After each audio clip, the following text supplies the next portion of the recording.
Walang shortcut, walang cheat code. Yan ang sinasabi ng Amerika sa Pilipinas tungkol sa F-35. Gusto mo ng stealth fighter? Patunayan mo muna ang sarili mo. Hindi pera ang problema dito. May strict na proseso na kailangang sundin. At ang unang hakbang ay ang F-16V. Ang Philippine Air Force ngayon, umaasa pa rin sa FA-50PH. Magaan na fighter ito, sapat para sa karaniwang patrol. Pero hindi ito kayang tumapat sa stealth technology ng China. Kaya naman, naghahanap ang Pilipinas ng susunod na malaking hakbang. At hindi pwedeng diretso tumalon papuntang F-35. Ayon sa mga analyst, 4 ang dahilan kung bakit hindi pwedeng dumiretso ang Pilipinas. Una, kailangan ng radar system na tulay papuntang stealth technology. Pangalawa, kailangang mapatunayan ang seguridad laban sa espiya.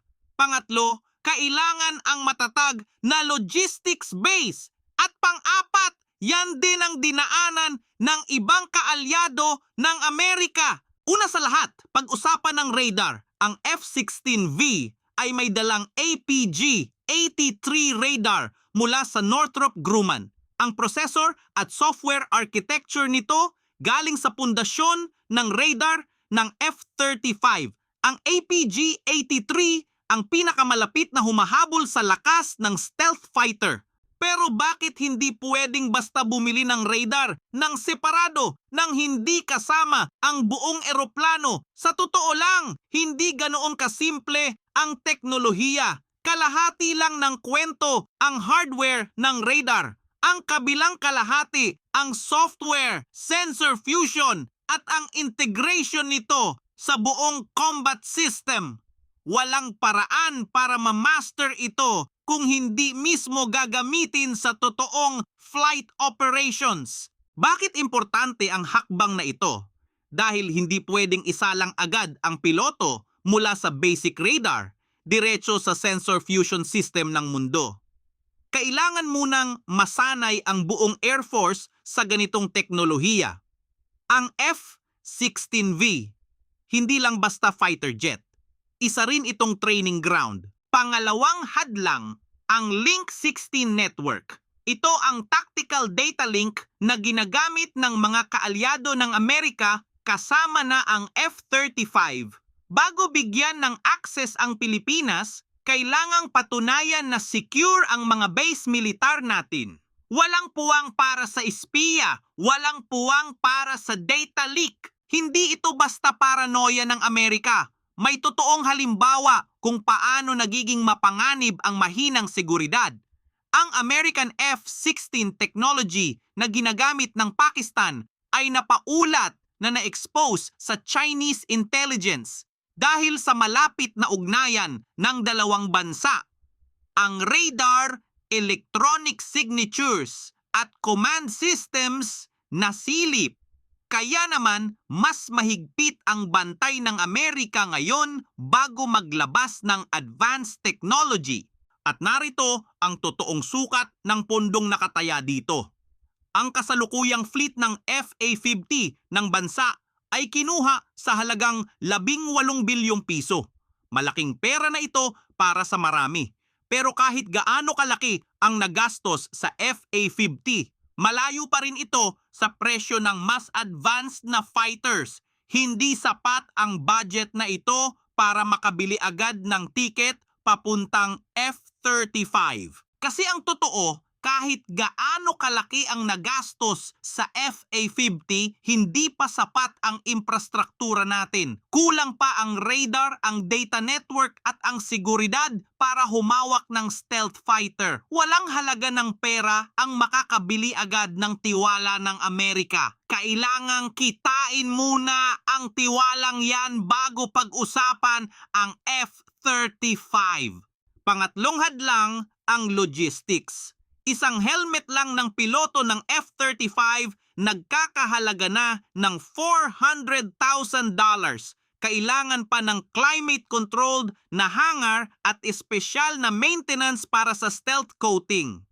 Isang buong industrial ecosystem ito na hindi pa kayang suportahan ng Air Force.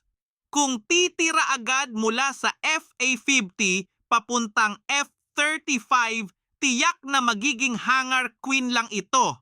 Hindi lang teorya ang panganib ng pagiging hangar queen. Kahit ang Amerika mismo, nahihirapan sa readiness ng sarili nilang F-35 fleet. Lumalabas sa mga ulat na ang combat readiness ng kanilang stealth fleet ay hirap pa ring umabot sa target na 80%. Kung ang United States nga ay nahihirapan, paano pa kaya ang bansang wala pang kahit anong karanasan sa stealth maintenance? Hindi lang ang Pilipinas ang dumadaan sa ganitong hakbang. Ang Singapore na may pinaka-advanced na Air Force sa rehiyon nagpatakbo muna ng F-16 fleet sa loob ng ilang dekada. Saka lang sila pinayagan ng Amerika na bumili ng F-35. Kahit ang Taiwan na nakaharap sa matinding banta, nananatili pa rin sa F-16V. Ang Taiwan ang pinakamalinaw na halimbawa. Araw-araw, harap-harapan sila sa banta ng China, mas malala pa kaysa sa sitwasyon ng Pilipinas. Pero kahit nag-request sila ng F-35 noon, F-16V pa rin ang ibinigay sa kanila. May malalim na dahilan ang Washington dito. Ayaw nilang isugal ang kanilang pinaka-sentral na teknolohiya kung sakaling mapasok ng espiya o makompromise ang Taiwan.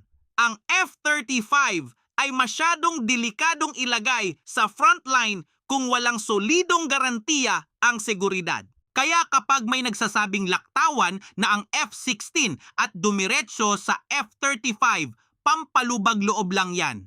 Sa totoong mundo ng American Arms Export Policy, walang shortcut at walang lusot. Ang F-16V ay hindi basta alternatibo o pangalawang option lang. Ito mismo ang qualifying exam ng bansa. Ito ang susi na kailangan bago hawakan ang stealth power. Kaya sa ngayon, malinaw ang direksyon na tinatahak ng Pilipinas. Hindi ito usapin ng pagmamadali o paggaya sa iba. Ito ay tungkol sa tunay na paglago, dahan-dahan, sistematiko at may matibay na pundasyon. Ang bawat radar na mamaster ng Air Force at ang bawat security audit na mapasahan nila ay hakbang papunta sa mas malakas na puwersa. Sa ngayon, ang F-16V ang katotohanan. Ito ang tulay at ito ang pundasyon. Kapag nakumpleto na natin ang bawat hakbang, ang radar, ang data network, ang seguridad at ang logistics, sa kabubuksan ng Amerika ang pintuan para sa F-35. Walang madaling daan dito at walang shortcut. Pero ito ang tamang landas papunta sa kalakasan. Dahil ang tunay na lakas ng isang puwersang panghimpapawid hindi nasusukat sa kung gaano kabilis nabibili ang bagong armas. Nasusukat ito sa katatagan ng pundasyong itinayo. At ang Pilipinas, hakbang-hakbang, matatag na papunta sa direksyong iyon. Mag-like at mag-subscribe at panoorin ang mga video na nasa screen ngayon.